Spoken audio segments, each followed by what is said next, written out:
It's go time. Welcome to the Third Down Gamble podcast with your hosts, Don Charbin and Heath Graham.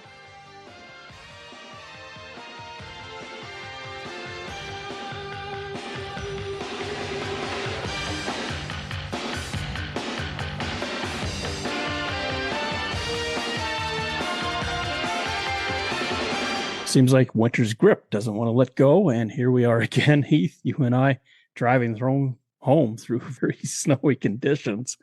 Of course, for many of our listeners, Heath and I do not record in the same studio. You probably figured that out just by giving the reverb in each location. But Heath, you're in Saskatoon. I'm north of the city by about half an hour. It looks like February is trying to catch up to us. It is. We actually had some pretty mild weather for a little bit in February, and then we had the cold snap, and now the snow has blown back in. Took me a little bit by surprise today. I wasn't looking out the window at work early enough, and I went to leave and went, "Ooh, this could be an interesting commute home." But made it safe and sound. Didn't see any accidents. Everybody was driving smart out there for once. It was nice to see. Yeah. Well, last Wednesday, this was just after we recorded with Howie Mooney, who I want to say thank you again. He's so much fun to talk to. I go to work in the morning. I'm walking. There's a car stuck in the middle of the road. Me and a person across from another business, we get out, push that person out. They're out safe and sound. The town guy came along actually and did a little scrape job just in front of it. So it gave us a chance to push it too. So I think I'm done. I leave work. And down at the other end of the block, there's another vehicle stuck. And this time, it's my neighbor and I now that are doing the push. This is in the middle of the street. So we don't often get that here. I know out in the eastern seaboard right now, they're getting pummeled with just huge amounts of snow.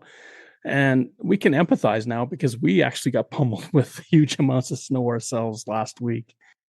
And we did. And I got a report from somebody in Halifax that the snow there started about 6 hours ago and seems to be coming in pretty heavy. So hopefully they all stay safe coast to coast here in this one more kick at winter. Well, it could be the first of many. We don't know. It's all up to the jet stream. And my axiom is if you're north of the jet stream and it's dipping way to the south, you're going to be cold. And if the jet stream flies to the north of you and you are sitting to the south of it, you're going to be warm. And if you're on the boundary, and that's when the storms hit. It's that warm, cold battle going on. Oh, I guess we're supposed to talk about football as well. Enough meteorology for the night. The CFL, of course, it's pretty much the quiet season. This is the part of the year when not a lot is happening. The free agent period is kind of wound down. There may be the odd hit every once in a while where somebody that you don't expect signs, but more often than not, we're seeing players that weren't picked up in NFL drafts, maybe bounced around on practice rosters that felt that they weren't going to get signed this year, have decided to try out the CFL. For the most part, these are people that have a college pedigree, but not so much a pro pedigree as of yet, and they're looking to make their way that way. They are. One thing of note that is happening here this week is a bunch of kickers showcasing their talents in the U.S., but this is a CFL event, a showcase, if you will. There's 28 kickers set to participate in a CFL showcase. So we know the level of kicking across professional football has increased drastically over the last decade. The make percentages now are just unbelievable. We've talked about on this show with the goalposts moving to the back of the end zone in 2027. You're going to need some strong-legged kickers, and this might be an opportunity to showcase some of that.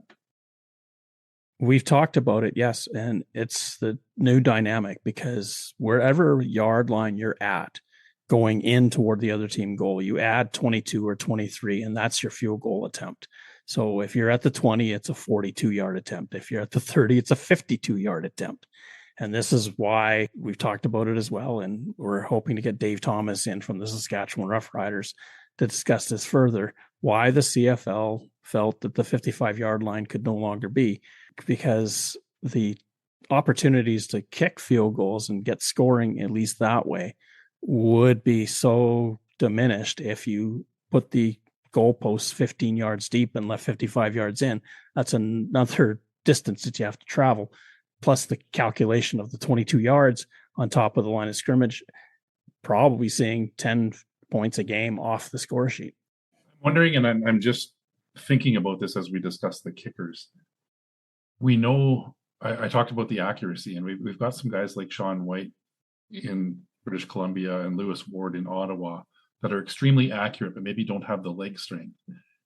Are we going to see a situation where you've got a strong-legged punter / kicker, and you keep somebody like Ward or White on your roster for those short yardage accuracy kicks as well? And the reason I'm thinking about this is the 1998 Minnesota Vikings. Now, I won't get into the history of how they just missed out on the Super Bowl, but they had Gary Anderson as their place kicker, extremely accurate, getting up there in the age of his career and doesn't have the strongest leg. Mitch Berger was their punter, who also handled the kickoffs because he had that strong leg to essentially get a touchback on every kickoff. I'm wondering if we're going to see a bit of an evolution in how CFL teams are using their kickers and punters. That's a great point and a great question. We have seen it even in the CFL where the exact same thing has happened. Edmonton did it just a couple of years ago. The question, I guess, is raised, what do you do with rosters then? And does this mean that necessarily it's going to be a global that's going to be the person being tasked with getting these long field goals? Or can a global, and there are a couple kicking already in the CFL, are they just going to be the new breed of kicker, that the guys that have the really strong legs, they have to be accurate, but you've got to hit from at least 60 if you want to be on a CFL roster? It's something that will be interesting to watch develop, because like I said, if you've got a guy that can hit even maybe 55-60% from 55 yards plus, and then you've got a guy that hits 90% from inside 40, I think there's use of both of them, so long as one of them can also handle the punting duties. And I think too, what needs to change is not to be so punished for trying a field goal.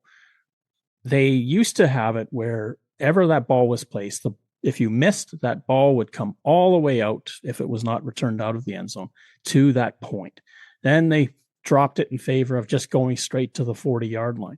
But consider this. If you're at the 30 and you try a 52-yarder and you kick it and it's wide and they concede the single, now they're at the 40. So they're actually 10 yards up from where you had your last scrimmage. Is that necessarily fair?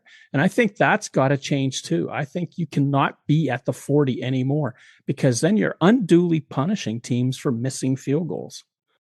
And let's not forget the field is going to get 10 yards shorter as well. So moving it out to the 40 really shortens how much a team has to march down the field to get a touchdown.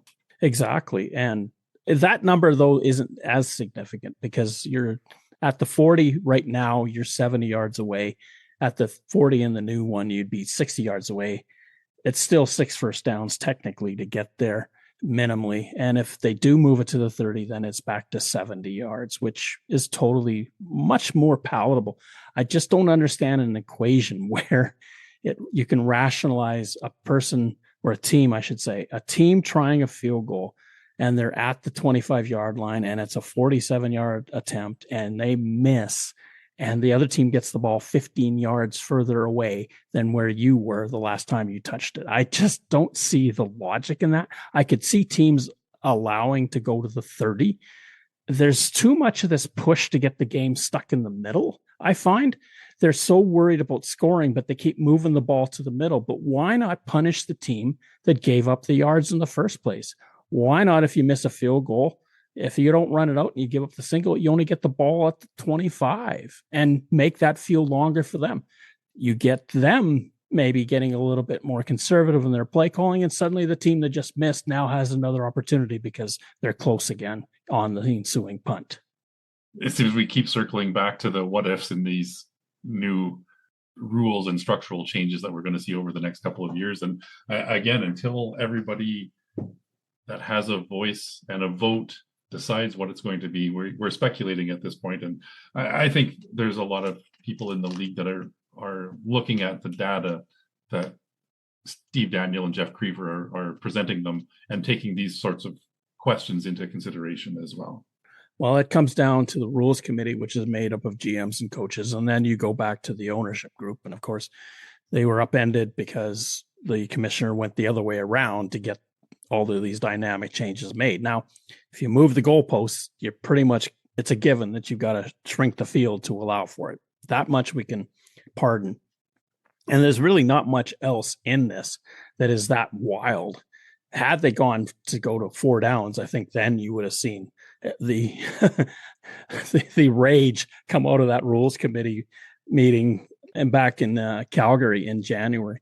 But there's no discussion of 4 down. There's never really been any hint that they want to go that way. But I just do see, though, that there's this constant push from the league, and it's been happening for about 20 years, of moving kickoffs back so the other team gets the ball closer to midfield, setting up the missed field goal or the made field goal closer to midfield. It's all this trying to get everything right in the middle of the field so you got that much shorter to get to the other end to score. And there were games back in the 50s. There was a game, Montreal over Hamilton, 82-14, and they kicked off from the 45. If you got a single, you were at the 25. That was on a 110-yard field. They made it work. Circling back to this kicker showcase, it looks like it's a good mix of globals and nationals with a few American kickers sprinkled in there as well. I'm not going to go through the names because I will plead ignorance in a lot of these guys, but it looks like Australia continues to be popular for kickers in professional football. A few from Mexico and a few nationals in the mix. Well, especially with Aussie rules, the type of kick that's required is much the same, where they have to drop the ball down and kick it. And that's what you have to do with punting. It's the same thing here. The place kick is where it's quite different, where you've got somebody actually pinning it for you. They use, I think, sand in rugby to set the ball up. I don't know what they do necessarily in Aussie rules. I think they just do the same thing. It's a drop kick and they kick it again. That's a lot of skill, and the money side of the equation is far better, I believe. At least the opportunities are better in North America. And it's clearly, if you can make it in the CFL and your ultimate plan is to get to the NFL, well, you're going to get noticed in the CFL, as we've seen how many players have gotten chances to go down to the States. Now, Campbell Fair, who did play for the Edmonton Elks, is in that grouping of kickers that is down there trying to make a name for himself once again. I guess in his hope, it's that he gets re-noticed by somebody else. And maybe because he's been working at the craft for the last year, maybe he's going to be picked up by somebody else. And then he's back in business. But the rest of the names, yes, there's almost exclusively, it seems like it's global kickers out of Australia. Edmonton Elks general manager Ed Hervey continues to make headlines, saying he's celebrating the stench removal in Edmonton, and he's setting CFL playoff expectations for the Elks. We've talked about our perceived parity of the West in this upcoming season. Is that overly optimistic or a reasonable expectation for Elks football? I think it's a reasonable expectation. I thought it was last year too. Had they just done anything in the summer months, the Edmonton Elks would be in the playoffs. But they seem to not get going until almost the end of August. Well, that's a lot of football that you've given up on. And if you're 1-6 or 1-7, sometimes 0-6 and 0-7, you're not going very far. They have to get out of the gate faster. That's the key. If Edmonton can come out of June and be 3-1 or 3-0, then suddenly they are the team that you're chasing, not the team that's chasing you. I don't mind his attitude in that sense, but the stench, do you infer that that's something to do with Chris Jones? That's my interpretation of these comments. And as I said, Ed Hervey is somebody not afraid to speak his mind. Sometimes it ruffles some feathers a little bit. He's made his comment about not seeing any superstars in the current CFL. That upset a few guys here and there. He's talking now about the stench. And when Chris Morris took over that president role, Ed Hervey came in as GM, Mark Killam now as the coach. There was a lot of talk about renewal and refreshing, and this is kind of a continuation of where he was going with it, but in some pretty harsh words. Ed Hervey likes to make news. I kind of get the feeling that he loves sound bites. But with respect to Chris Jones, I kind of think there is some acrimony there, because if you remember, it was Hervey and Jones that went out and won the Grey Cup in 2015.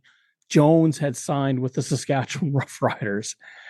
And I don't think Hervey liked it at that time. And I don't think he was too unhappy to be coming in after what happened to Jones this time, where they may have had a strong relationship. Originally, it is soured. That's probably the basis of the stench commentary.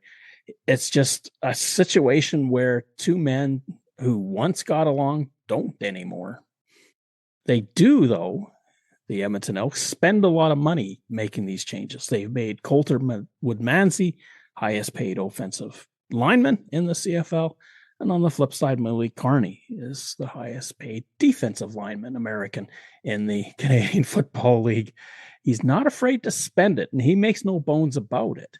He doesn't care that it costs money to make these things happen. If you want good people, you're going to have to pay for it. He knows that. Every GM knows it. It's just, if you sink all this money in so few players, what have you got for the rest? One of the fun things to watch in free agency is always where teams feel the need to spend the money. And you see different places for different teams. Sometimes teams overpay.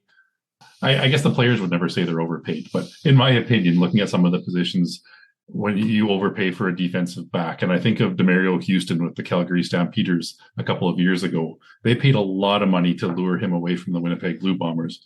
Didn't really work out great for them.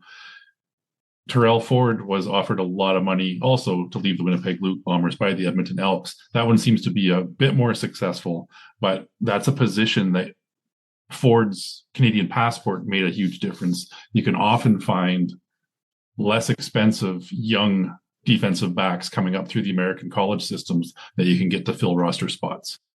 And we talk about spending money. Well, the only way you can do that is if the cap is going up.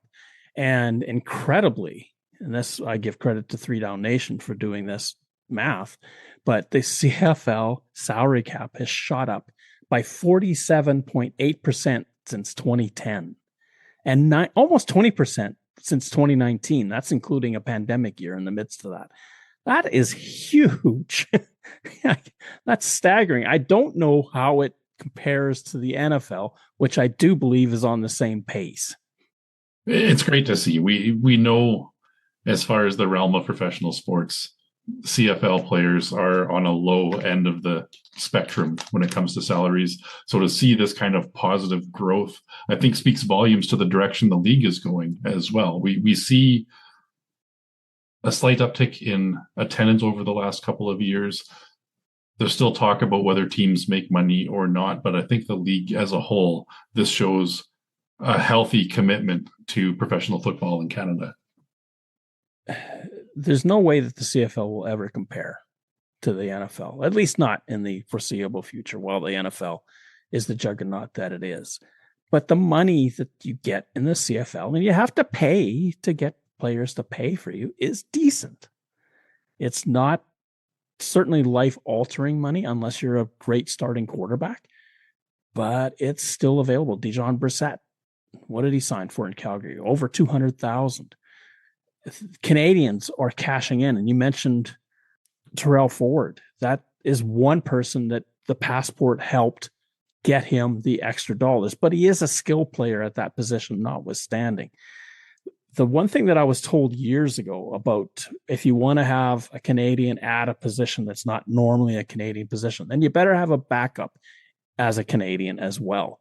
Because if you are tight on the numbers, in other words, you're 7, and that's it, 4 on O, 3 on D, and Ford goes down, what do? You have to find another Canadian to play defense. You've got to have somebody that you trust that can go in. It's always great to see when teams fully commit. And I know the Saskatchewan Roughriders in years past were famous for this. Winnipeg over the last couple of seasons, the BC Lions, they're counting the number of snaps of Canadians on the field now and rewarding that with additional draft picks as well. And so you see teams starting 8, starting 9 Canadians, not even worried about that magic number of 7. They say, we've got this many talented guys that can start that are Canadian. And that just continues to push the talent level up, and with it, the salaries. There have been instances, and Winnipeg was one of the teams that did it. There's also Saskatchewan back years ago where 11 Canadians started a football game. I put 6 on one and 5 on the other. You've got 2 as buffers on each side of the line. That is smart thinking, and that helps you with any sort of injury situation that may arise, unless you have something catastrophic. It will not harm you. And those types of things really matter, because if you've got Canadians in the lineup and they're doing well, it also helps put pressure on the cap. And by that, I mean, if there are good Canadians, and there are not as many, because as great as U Sport is, they don't produce as many CFL players. There just isn't that pool in U Sport that there is in the NCAA. Then pressure on the dollar to get those players goes up. That means the cap has to go up to make sure you can pay them. And I know in years past, it's been said, even in the CFLPA by American players, keep the Canadian ratio, because that keeps pressure on that cap to go up. It does. And let's be realistic. The sheer volume of football players in American college systems are incredible. You look at the number of Canadian universities that offer football at all, and it's maybe equal of 2 conferences in American college football. And you've got the Power 5 conferences, you've got Division 2, Division 3, all of these other possible places for players to land and develop in the US. And we are seeing more Canadians having success in the NCAA as well, which continues to push that talent level up. You also have junior football in this country, which also augments, but typically junior football, they go through their career there. And then if you're good enough, you go on to university. And then if you're good enough there, you get noticed and get brought into a CFL camp, or sometimes even an NFL camp. Hi, this is Jamie Riddle from TSN, the producer, and you're listening to the Third Down Gamble.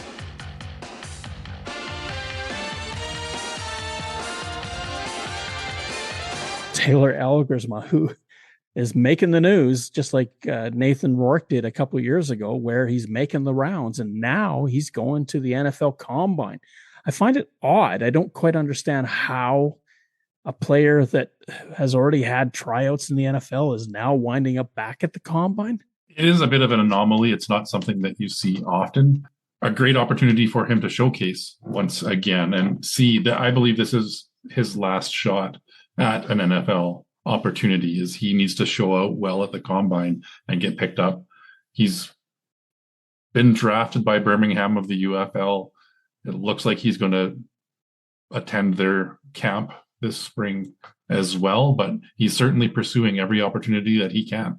Why would you go with Birmingham? Not that I want to diss the UFL, when the CFL can, if he does well and he's got a Winnipeg team that wants him, he'll probably make more and could have a lot longer career. And if you want to be noticed by the NFL, they'll be looking at the CFL as well. And there's no way, well, maybe I shouldn't say that because that has happened, but it's rare that you play a UFL or a USFL or an AAFL season and then wind up playing an NFL season that year anyway. So you may as well play against the NFL up north. And when you're done, they're done, and you can go out the next spring and give it a shot. I agree. It's a lot of football. We have seen people navigate through, but it's rare. And as I said, if he's planning to play in Birmingham in the UFL this season, it's probably looking to land a deal for the 27-28 NFL season as opposed to the 26-27 season. He may get an opportunity to land on a practice roster, get a look that way, but to actually be making an NFL roster at this point, I don't think it's the right path forward for this upcoming season. Well, and you gave me some pushback during the last podcast because I said he's wasting his youth chasing this dream in a sense. I'm not going to begrudge him doing it. That's his life. It's his choices. But from an outsider's perspective, if you want to play football and you want to move up the ladder, then going to Winnipeg would have made the most sense. You probably would have sat on the bench the first year anyway. Given that this is Zach Collaros' final year by his own admission, And there's an opportunity to be the starter in Winnipeg right away. And if there's an injury in Winnipeg, maybe you move up even faster. Those are better scenarios to get going in your football career. Now, Nathan Rourke went through BC, went down to the NFL, and then came back to the CFL. Elgersma has not done that. He's stuck south of the border. He is, and I agree with you. You don't want to take away a player's opportunity to chase a dream. I think there's maybe some advisors steering him in a direction that we don't necessarily see the future. They obviously do, and it's a wait and see game now for the Winnipeg Blue Bombers. I know they would love to have him. As you said, if Zach Collaros is hanging up the cleats after the 2026 season, they don't have an heir apparent in Winnipeg right now that they seem to have a lot of confidence in.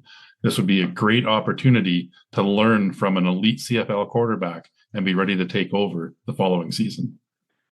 And why not take that opportunity? I think that Elgersma is, and I agree with you, I think there's something to do with the advice that he's getting, is chasing this because he believes, and given his size and his arm strength, he does have a legit opportunity.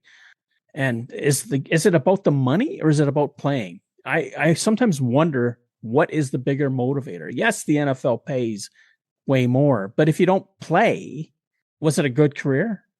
Ask Nathan Rourke that, because he came back and has fully embraced the CFL opportunity after chasing that dream for a couple of seasons. He's now the top paid player in the league for a reason. He understood where he was in the universe. Now, I can go back to Bo Levi Mitchell, who's playing with the Tiger Cats right now. And he had an opportunity after winning the Grey Cup with the Stampeders. He went down to the States, gave it a run to see if he could make it in the NFL. And 2 to 3 teams said, we'll consider you. But his last stop was Minnesota. And when he talked to the Vikings, they told him flat out, you can be a quarterback in the NFL and you can hold the clipboard as long as you want, because that's how long it's going to take. But you're already a starter and a star in the CFL. Why are you giving that up? And he came back to Canada. And another prime example of that is the head coach of the Calgary Stampeders, Dave Dickinson. Had a great start to a CFL career with the Calgary Stampeders. Went south to pursue an opportunity for a couple of years, came back, and again had a full CFL career in his return with the BC Lions and the Calgary Stampeders. He's turned that into a sparkling coaching career as well. So you look at these opportunities and where you fit in. Over the 2001-2002 season, Dickinson bounced around between San Diego, Seattle, Miami, and Detroit. No game started in that mix, came back up here, and as I said, continued on a very successful Canadian career. If you want to point to another quarterback that started here and made it in the NFL, you've got Warren Moon and you got Jeff Garcia. 2 guys that where Warren Moon spent 5 seasons with the Edmonton franchise, and Jeff Garcia, I believe, spent 5 years with Calgary before they moved down to the States. And Warren Moon is put up numbers down in the States that is just Hall of Fame material. Those are both excellent examples as well. And I think in both those situations, there's reason they were overlooked initially by the NFL. They proved themselves in the CFL, went back down there and showed what they could do. And of course, Doug Flutie, arguably the best player in CFL history, again, overlooked in the NFL because of his size, came up here, showed what he could do, and did get a little bit more of an opportunity later on in his career with the Buffalo Bills and a chance to showcase the talent that we all knew he had, and he could go down there and, despite his size, be successful in leading an NFL team. The Saskatchewan Roughriders made a tough decision to release Brett Lowther. Now, this isn't news that this has happened, but the 35-year-old now is looking for employment if he wants to continue in the CFL. We know that for Jeremy O'Day, with a veteran like that, a guy who's given so much to the community, I've seen him in Saskatoon. He's been in schools. He does a ton of stuff. He is the type of guy that you want to have on your team, and yet that 2025 season just caught up to him. It did, and even if we look back to 2024, he got off to a pretty terrible start corrected and had a very successful last 3 quarters of the season, roughly. 2025, again, had some bumps in the road and just couldn't recover from it. And we talked at the top of the show about the increased accuracy of CFL kickers. If that number starts to dip, and this year, as you said, was a rough year, he was in the 72% field goal range. That's tough to hold on to a roster spot. So as much as he's a team guy, great in the locker room, great in the community, you need to perform on the field. And the Riders have made that decision to move on, as tough as it is. Yeah, he was 39 of 54 on field goal attempts. And of course, the one that probably is the most infamous is the miss in the Grey Cup, that had he made it, that may have precluded the whole business with Shea Patterson and the fumble down at the other end when the Alouettes are trying to tie the game, because it would have been a different circumstance for the Alouettes at that moment. Overall, Lowther, just looking at his stats, 295 of 360 field goals made in his time in Saskatchewan. That's an 81.9% career efficiency with the Roughriders. That actually works out to be the best. That includes Dave Ridgway, Paul McCallum, a lot of great kickers for the Roughriders, and yet this 81.9% was the best among them, with a minimum. I think the standard is 100 field goal attempts. The overall career stat, there it is, right there, staring you in the face, how good he was. And you think of robo-kicker Dave Ridgway, that he was less than 80% in his career. Yeah, it's staggering. And you look at not just the kicker stats, but the quarterback completion percentages and touchdown to interception ratios back in the 80s. They were slinging it, and it was hit or miss if it was going your way or going back the other way for 6, but they weren't afraid to push it down the field. I'm just looking at, I've pulled up some numbers in the 2025 season for kickers. Lowther's numbers are glaring compared to the other ones. Sean White, as I mentioned, one of the most accurate in league history, made 39 of 41 field goals. Now, he only had one attempt longer than 50 yards, but he was even 40 to 49 yards. He was 10 for 11. Lowther was 13 of 18 in that same range. Rene Paredes, 42 of 50 overall. Liam Hiralahu, 57 of 64. So you see those compared to a 39 for 54, and you can see that accuracy just was not there. And the Roughriders do have a couple of kickers under contract, and no doubt will be interested in what goes on at that kicking camp. Michael Hughes and Jonathan Kim. Now, Jonathan Kim was signed just a week ago by the Roughriders. Hughes is probably, I would think, he's got some experience with the team. He'd be the heads up favorite right now, but we're not at camp yet. So we'll see what happens. Maybe somebody comes out of this kicker showcase that gets up here and comes into camp and steals the job away from the heir apparent. Third down.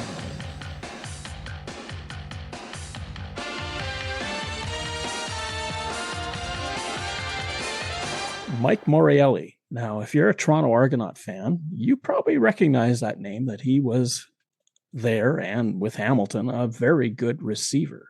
He is tossing his name into the ring. And ironically, if you're not aware, he did toss his name into the ring for commissionership of the CFL. Randy Ambrosie retired, didn't get the job, obviously. He's very much endorsing the work of Stuart Johnson. But Mike Morreale has said, hey, I'm still here. This is a really interesting comment coming out of Mike Morreale. He has now years of experience with running a professional sports league. He was a co-founder of the Canadian Elite Basketball League, or CEBL, and served as its commissioner as well. So he's cut his teeth with the CEBL, and now wants to go back to what he knows and loves in Canadian football. I think this is great, and I would love to see a role for him in the CFL front office, give him an opportunity to continue to polish his skills and maybe be the next guy after Stu Johnston's run is done. He's 54 years old. He played in the CFL back in the 90s and early 2000s. I met him actually at a CFL draft, and it turned out to be a really nice guy, very enthusiastic. And that's what I liked about him. He is the type of guy that the CFL, if you want to identify with going forward, he starting the basketball league from basically scratch. And it was a different concept. Innovative thinking. He's a guy, he had 11 seasons playing in the CFL, 2 Grey Cups, a Most Outstanding Canadian Award, a Tom Pate Memorial Award as well. So shows community involvement and engagement, skill on the field, and now showing this administrative leadership. I think it's very valuable. And I do hope the CFL reaches out and sees what they can do. And maybe it's not a full-time position right away, but perhaps they can utilize some of his skills to continue to help push the Canadian game forward.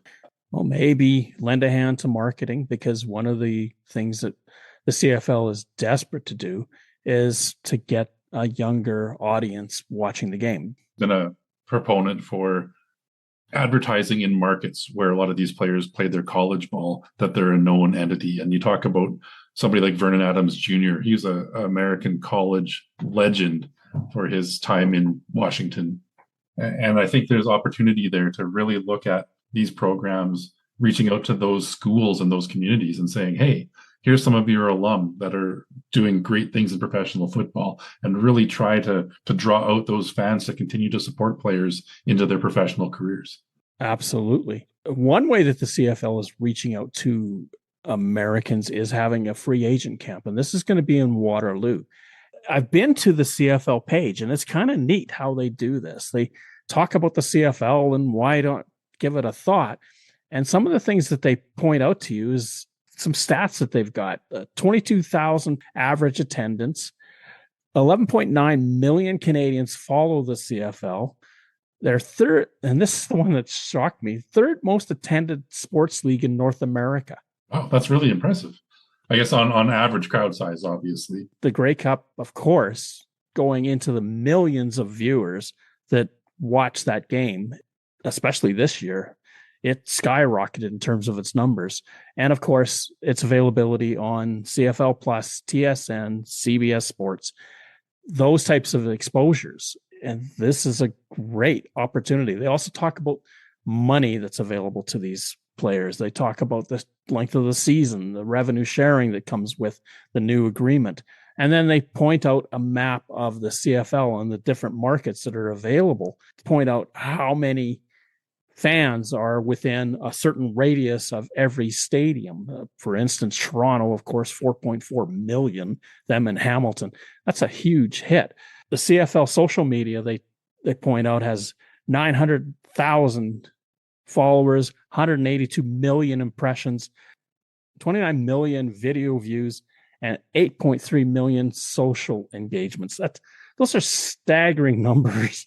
This is, I'm looking at the webpage right now here as well, and it's great to see. This is the kind of thing that I know fans have been trying to get the CFL to do more of, as how can we market this better? And I believe this is some of that influence of the new commissioner looking at how to get the name and the word out there. Why isn't this just on the main page? Why do we, I'm not picking on the CFL for this, but seriously, put this right on the main page, put it right across in the banner. Like, this is what's happening in the CFL. Take us seriously, because the rest of the market is. And I think the CFL undersells itself. This is amazing stuff. The NFL wouldn't blink to do this out front. They would throw it out there faster than you could basically chew on a gumball.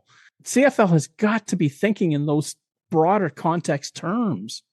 They do. And hopefully this is the starting point of a major push on better marketing and advertising and raising that awareness of the Canadian game. Raising awareness, bringing back some history. The Edmonton Elks are moving their preseason game to venerable Clark Stadium. Now, Clark Stadium is literally out the end zone at one end of Commonwealth Stadium. It's been renovated quite a few times since the playing days that it last saw, and I believe the last season it was used was 1978. Commonwealth games come to Edmonton, the stadium gets finished, and Edmonton moves over to their new big stadium. But Clark Stadium is where a lot of stories about Edmonton football were built. The reason for this move is the Canadian men's soccer team is scheduled to play an international friendly on June 1st at Commonwealth, they need to get some natural grass turf back into Commonwealth Stadium. And this is an opportunity for the Elks to continue to host that scheduled preseason game right next door. I think this is fantastic. I've been to Clark Stadium. I watched one of my wife's nephews play a football game there. It's a beautiful facility, the way they built it up. It's beautiful turf. It has the feel of the old stadium, but what dwarfs, especially when you're sitting on, I believe it's the south side, looking north and west, is that Commonwealth Stadium staring you in the face. They wouldn't have had to have looked at that for most of its life. Some interesting stuff coming up in 2026 with the BC Lions playing a couple of home games in the interior. The Argonauts, of course, on the road hosting home games in a few different cities in Hamilton, Winnipeg, and Regina. And now the Elks moving out to their old stadium for an exhibition game. It's fun to see. And I think more of these opportunities, again, continue to draw people, give things a different look. And for some of those long in the tooth Edmonton Elks fans, maybe a chance to get back into Clark Stadium and reminisce. It's been 48 years since the team has played a game in Clark Stadium. And I do remember watching, and this is really dating me, as a little kid, watching the Tom Wilkinson play there. There was Dave Cutler. There was the Alberta Crew, that offensive line and defensive line that was so powerful for Edmonton. It was the 70s that Edmonton started to really become a powerhouse again. Drew Wolotarski, a person that we've talked about a lot on this podcast, especially the fact that he was so liked in that Winnipeg franchise, going to Hamilton, never really got a chance to do much there, has officially retired with the Winnipeg Blue Bombers, signing a one-day contract.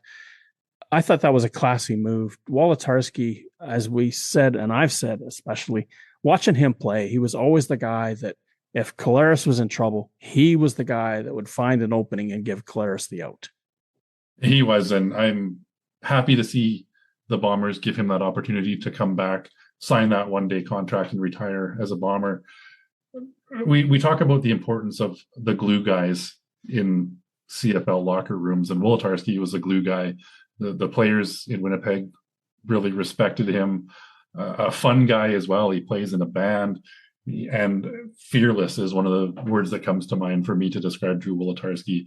Knowing he's going to take a hit, making the tough catch, hanging onto the ball and getting that first down is something that I'll remember watching him do. And speaking of that, he talks about his last game with the Blue Bombers.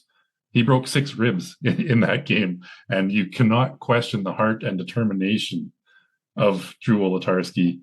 He even tried to come back into the game after. Well, he does come back into the game, and he's praying, not saying, but praying that, please, Zach, do not throw the ball to me because I don't think I can survive another hit. And with that mindset, knowing that if Zach throws it to him, he's going to do everything he can to catch it, despite having 6 broken ribs.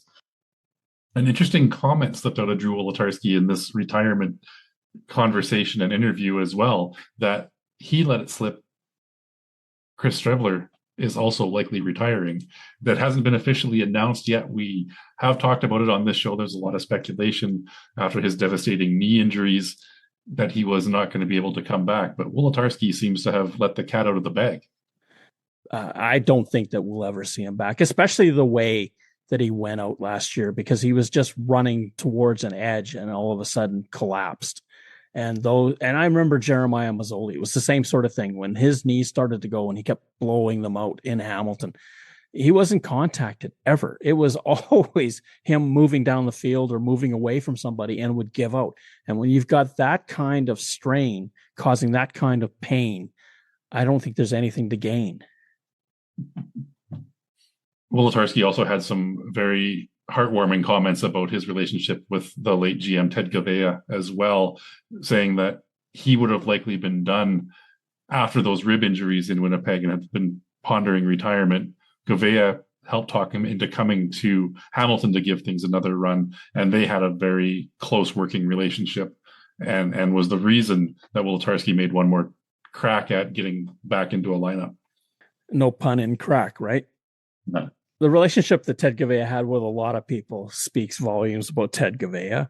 The people that he brought to Hamilton to help that franchise get to first place. And let's face it, that was his team that he built up to get into the East Final last year. I feel so bad that he gets so little opportunity to experience a job that he wanted. And to have it taken away so quickly was just really brutally unfair. The CFL's done a great thing with naming an award after him, but Wolotarski's not the only player that went to Hamilton saying great things about Ted Gavea. There's a receiver in Hamilton that's setting the world on fire still that went there because of Ted Gavea. And that would be Kenny Lawler. I believe the count was 7 or 8 players from the Winnipeg Blue Bombers organization that followed Ted to Hamilton. And as you said, this was helping to build that contender. A new GM in place in Hamilton now, building off of what the foundation that Ted Gavea laid and continuing to push towards ending that Grey Cup drought. Speak to Gavea even more. I mean, Kenny Lawler signs with the Tiger Cats, and partly he signs because he has a needs child, and Ted Gavea went out of his way to find a school that could help him along with that. William Longley retires in Calgary after 10 years with the Stampeders. A very versatile running back, guy that did a lot of the dirty work in terms of blocking, in terms of special teams play. He worked hard, gave everything. He decided to hang him up. And Dominique Rhymes, receiver with the Stampeders last year, probably his best years were with Ottawa. He has family there. That's where he lives, hanging up the cleats after the 25 season with the Calgary Stampeders. That was probably the most surprising of the retirement announcements that I've seen so far this season. 32 years old and has had some phenomenal seasons, still productive, but you can't question a guy for wanting to do what's best for him and his family. And all of these players that have retired, wish them nothing but the best, and really thank you to these guys for what they've done to keep us entertained over all these seasons. Football, by any stretch of the imagination, can be a very hard game. And as Danny Machocha once said to his players, you may love football, it may not love you. And a lot of players find out very early in their career that that's the way it's going to be. Some make it through the schedule and survive many schedules before their body starts to slow down. That's a lot of football experience in those 3 players that are hanging them up. We're looking at 9-10 seasons for each of them and a lot of positive play. Langley, it's always interesting to see those guys that really, he was never a star with the Calgary Stampeders. That hard work and what players like him do on special teams can really endear them to the fandom of a CFL team as well. The knowledgeable fans can see and appreciate what those types of players do. There's a reason why rosters are as big as they are, because you need basically 3 sets of players to run out in the field. You need your offense, your defense, and you need what they call special teams. I've never understood why they're special teams. They're kick cover is what they are, or kick return. The kick teams, those are the guys that just run a 40-yard dash and then have to make a play.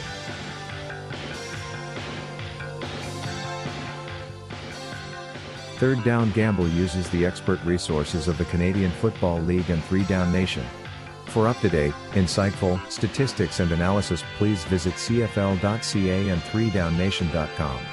The CFL on CBC theme music is used with written permission from the Canadian Broadcasting Corporation. Thank you for listening to our show. Third Down Gamble is hosted on Podbean. Follow us on Twitter, where our handle is @ThirdDownGamble. Join us again next time. The Third Down Gamble podcast. Audio worth watching.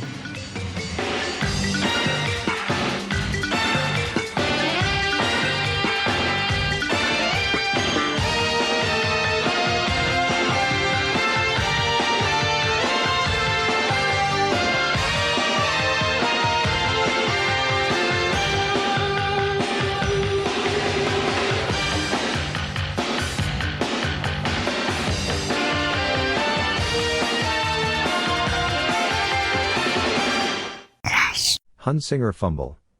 1954. This Grey Cup football game is coming to you from Varsity Stadium in Toronto. The ball is not quite to the 10-yard line, so a first down will leave it short of the goal line by about maybe 1 foot. Time remaining unofficially 3.5 minutes. Montreal 25, Edmonton 20. Hunsinger nailed behind the line of scrimmage. Tries a lateral, the ball is loose. Johnny Bright has got it for Edmonton.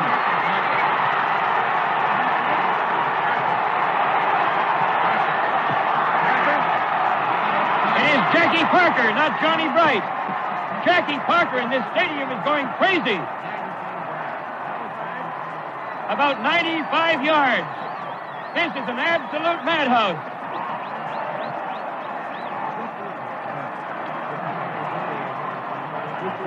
His father and brother are undoubtedly the happiest people in the entire stadium right now. They came up from down below the border, and it was Jackie Parker who picked up that loose ball that Chuck Hunsinger threw away on a wild lateral. Touchdown for Edmonton. There is Parker on your screen. I'll tell you, he's happy, but man, is he ever tired. Tie ball game. How do you like that? 3 minutes according to the clock, but not given officially from the field. And Dean has his big chance right now.